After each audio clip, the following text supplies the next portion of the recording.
You need to try and pick off the units as... Look at the shields on the mark. Oh my god, the ball is gonna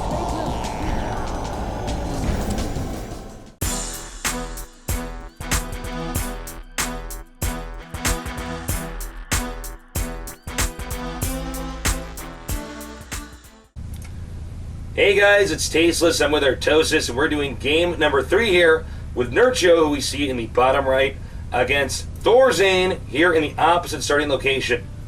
That is right, Tasteless. This is the IPL Season 2, round number 7 of the losers bracket, and I am just so excited to be here. It's been an amazing tournament so far. There have been upsets. There's been things that you could have called 3 years ago. There's been great games. There's been bad games. But you know what? So far, Tasteless, you and I have been quite lucky. All the games we've been casting have been pretty awesome. Yeah, that's a good point. We've actually casted some pretty epic games. We've actually managed to, I've lucked out, actually, in some of the games we've casted here. I am curious about this one coming up here. ThorZaIN's playstyle has been a little bit weird. He's had some funky builds. Yeah, some have worked, some haven't. He likes to mix in a lot of stuff, Tasteless. He brings out a lot of builds. He did a quick 2-port Banshee with kind of like he made it look like it would be a quick command center, then kind of went double gas into command center into 2-port Banshee that first game, and then second game, of course, he got like 200 gas and made a command center. I have to say a couple things about that. One, it's awesome to see all sorts of build orders come out of ThorZaIN, but two, his economy management is truly his weak spot. Yeah, you got that right, Artosis. He definitely has some holes when he's playing there. Now it looks like the Zerg is going to go ahead and go for a fast expand. Now this is interesting because it's at the outside of his base. It's not the free expansion he gets in the back. There are more minerals here than there are minerals back over here, so this is something he can definitely utilize as long as he can just hold this position for as long as possible. Well, I was talking to Fnatic Sen about that recently, and I was just commenting, 10% jokingly, 9% seriously. If you want to win, take that outwards expansion against Terran. You're playing to win, Tasteless, not to not lose.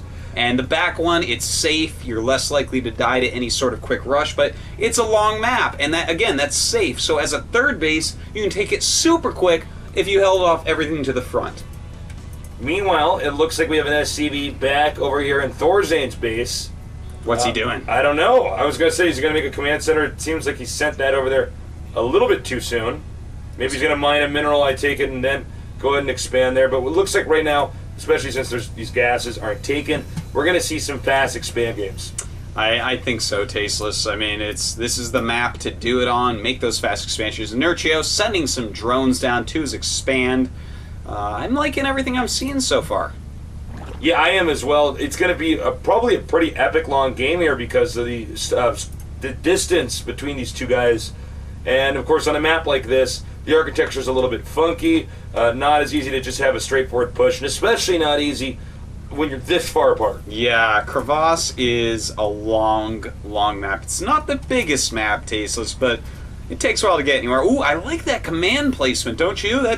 If an Overlord comes in from the side, it's going to take a lot longer to see that. He might think, A, he's not expanding, B, maybe he's not there if he hasn't scouted yet. I like that. Smart thinking by ThorZaIN. Yeah, it's very subtle, but it's actually quite huge. You're right, because, if there was an Overlord over there, that would change everything. We have Marines moving out now, but it looks like they're about to meet up with some Zerglings over here. And nice stutter step micro here by ThorZaIN. Just trying to get away from these Zerglings, killing as many as he can. It looks like he will be able to take them all out. Nerchio can't be too happy with that. But Zergling speed finishes right at the end of that. It's going to be 2 Marines left over. And, Zergling speed not finishing after that. I just suddenly decided the Zerglings were getting a little bit quicker. Yeah, I think this is interesting, though, because he did take out several Zerglings there. I think Zerg probably should have turned around. And now the game's going to go on, but right now all Zerg can do is continue to macro up.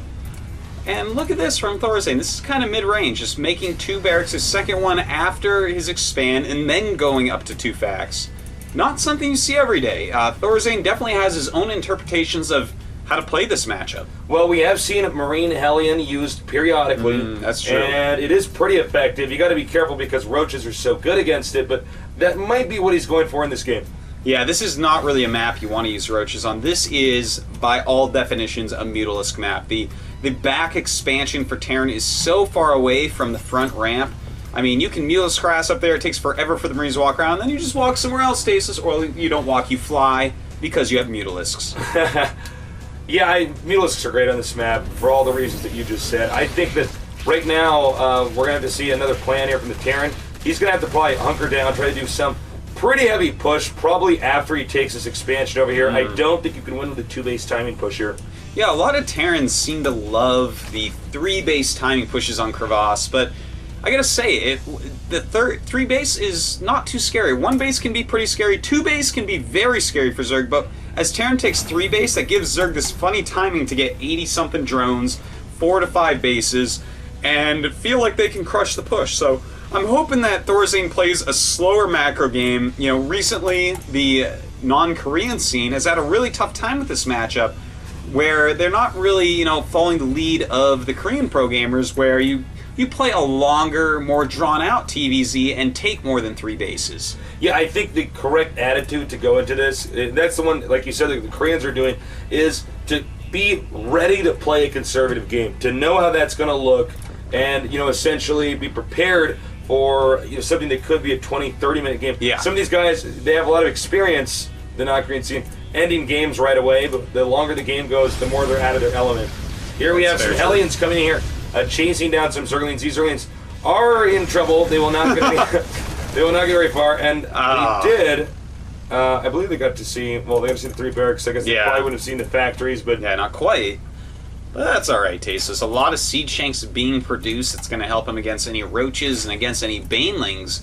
But you got to be careful with some of these quick tank-heavy styles. Oh, nice Speedlings around there, catching one of the aliens, and only one Zergling chasing the other 2. That was, he bit off more than he could chew there, Tasteless. But got away. Unfortunately, he did, Artosis. Now we have a good creep spread coming out in this direction. It'd be nice to see a little bit more over here, but you know, he's kind of occupied with all the stuff that he's doing inside of his base. So we have the infestation pit on the way here. The infestation pit is critical because infestors are going to be able to delay a push that we might be seeing pretty soon here, judging from the tank number. He could delay that forever. Yeah. Terran won't be able to get close to him. You know, you have to leapfrog tanks ever so slowly against an infestor-heavy Zerg that's always probing your front line. You cannot lead with the Marines, so that's a very good point, Tasteless. A lot of Roaches being produced. You know, this map, not too bad overall for Roach-based play in the late game if you have creep in all the directions so that you can really get nice flanks on. Yeah, you got that right for sure. Here comes the Hellions moving in here. It looks like Terran's got to start sieging up. Ideally, I think the Terran would have wanted to siege up a little bit closer to the Zerg's base, but the threat of the Zerg overrunning him here. And, you know, we said that generally this is a Mutalisk map, but right now we're seeing a ton of Roaches, and this could be bad here for our Zerg player. This is something, for our Terran player, because it looks like Zerg is going to have a lot of stuff. He might be able to just run this this army over. Yeah, you're definitely right about that, Tasteless. If he was going Mutalisks instead of Roaches and didn't go Banes, I feel like this is one scenario in which just a lot of Mutas with Zerglings would easily clean the stack up. But we'll have to see if he's going to hit into it with his Roaches. He's making a lot of Zerglings right now to help out, and that's not actually that many Marines. Now, no, there are some Zerglings to intercept anything that's going to reinforce here. And we have more siege tanks coming in over here. It's really going to come down to... you know, he has to attack right before the hatchery is destroyed. So he's going to evacuate the drones. He's making more and more units here. And I think if he doesn't attack soon, it's going to be bad. He's going to lose this hatchery. And you don't want to be 2-base against a Terran player. That's quite true, Tasteless. Roach speed about to finish. We'll have to see if he wants to hit right then. I think that's probably the good timing. ThorZaIN has not reinforced, so here he goes, just going right in. A ton of Zerglings. Yeah, he's got all these Roaches taking out the siege tanks. There's no way that, you know, the Terran, I think, is going to hold this from here on out. Look, this is just a small, isolated group of units. There's no real way to reinforce it. And, you know, the problem for that is that, you know, as he's trying to push this position here, the Zerg is taking this spot and this spot over here. And, you know, once Zerg gets onto 5 bases, that's pretty scary. Yeah, this is actually great play by Nerchio. You know, he waited to the last second, killed off the majority of that push.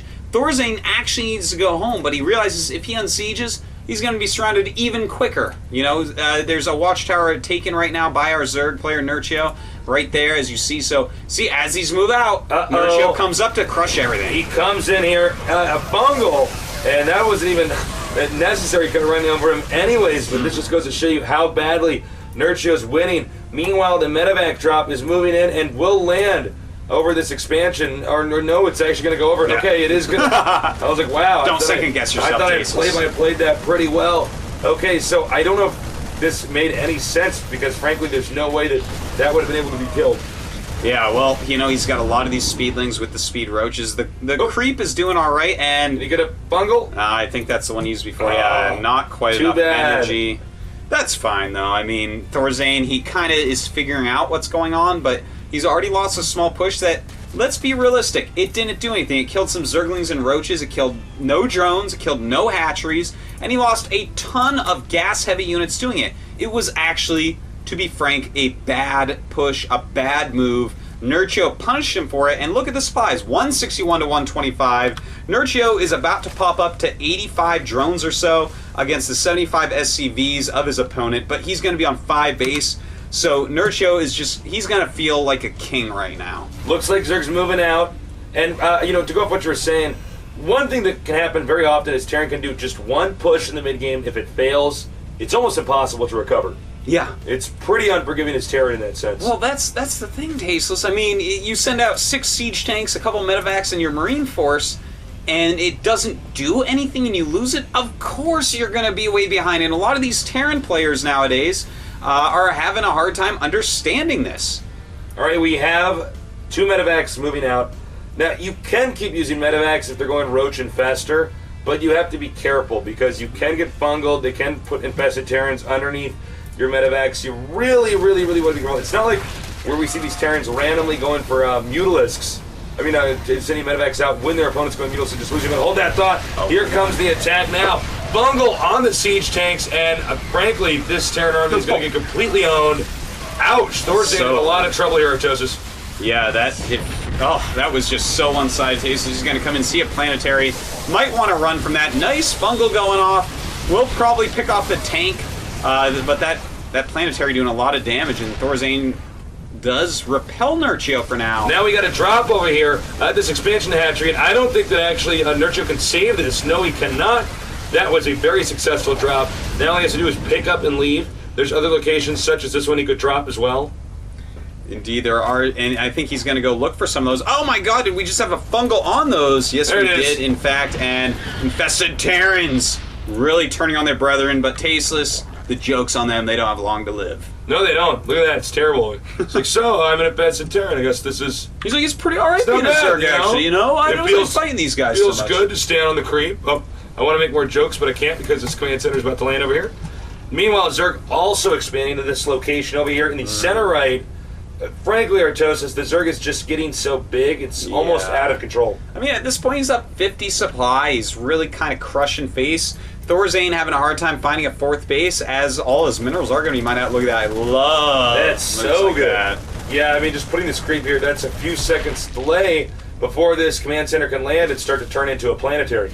And his roaches are down to make sure that, you should probably run away anyways. Really nice Roach Infester Ling play so far by Nerchio, and can ThorZaIN actually come back? He needs to realize that he cannot move until he's maxed. That is very important. He cannot move. 6 ghosts on the way, so he's definitely preparing for the Broodlords and Infestors, which are incoming tastes. In fact, we have 5 Broodlords somewhere on the map. Let's see here. There they are. Oh, you're good. I found them. Found those guys right away. Somebody zoomed in on them. So, we have a lot of Roaches and Lings, Corruptors, and I think this is going to be the focal point from here on out. Zerg is going to try to wipe this out before the planetary can finish, because if Zerg doesn't, this game's going to go on for a little bit longer. Yeah, that can hold against Broodlords for quite a while, but here they come. This is a fierce army. 199 supply to 162. And we have the Ghosts over here as well. Nice shooting there. Yeah, a lot of snipes going off. Mostly on the Corruptors. Looks like he wants to make a way for his his Vikings. So the Broodlords are moving here now. The command center was destroyed. It's not clear the Broodlords are going to stay alive. I almost called them Broodlords. But wow, I mean, there's just no way for Terran to really get outside of his base. Yeah. We also have a drop over here in the center range expansion. It looks like he wants to take out the hatchery over the drones. It's not bad prioritizing right there. Meanwhile, Zerg is just continuing to attack forward here. Again, Terran is up against the ropes. It's great. He's taking out these hatcheries, but realistically, you're going to have to do way more than that if you want to win this game. That's very true, Tasteless. I mean, taking out hatcheries is great and all, but it's still 171 supply to 118. He's lost his command. He's lost... all his ghosts went down. A lot of his Vikings died. This is a terrible position for ThorZaIN. If we look at the unit tab, 1 Siege Tank, 6 Vikings, 4 Ghosts, and 7 Marines.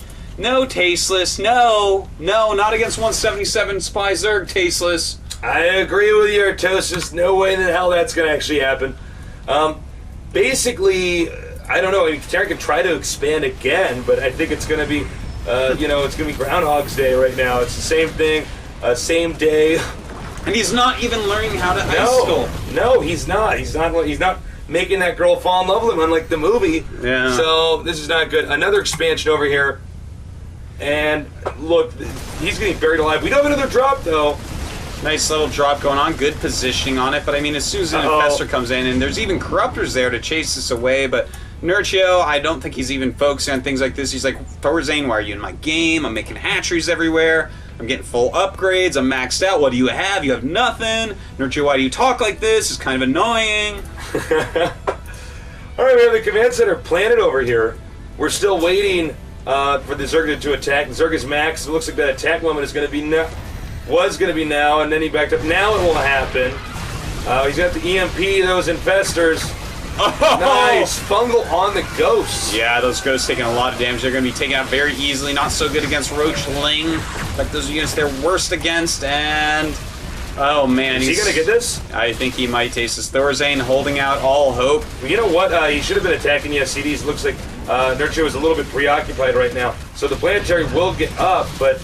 Now with all the SCVs gone, I guess he can just make a bunch of stuff and kill it. All the Ghosts going down there as well, except for one, and he's going to take that out, Tasteless. I think we may be seeing GG pretty quick. Look at that mini-map. Oh my God. Hatcheries everywhere. He is Zerging this map. Yeah, he is Zerging hardcore. This is... Well, I mean, if you look at the Terran's expansion, this is all he's really got going for him. He's basically going to be broke soon. We have more bases than I can even count, and armies that are just so massive. Zerg's supply literally doubles the Terrans. I think ThorZaIN put up a good fight, but if you go back to that one push where he messed up and lost, that's why this game looks the way it is. Yes. Yes, indeed, Tasteless. Here we go. Another Ling Roach attack coming in. Even some Corruptors here to make sure that command center dies once again. And nice EMP going off, but the Ghosts do get fungled as well. And I mean, how much longer is ThorZaIN going to put off the inevitable? He's going to have to GG. And there you go. That is it. Nerchio goes up 2-1. But don't go anywhere, folks. We're coming right back at you with game number 4. Dun, dun, dun.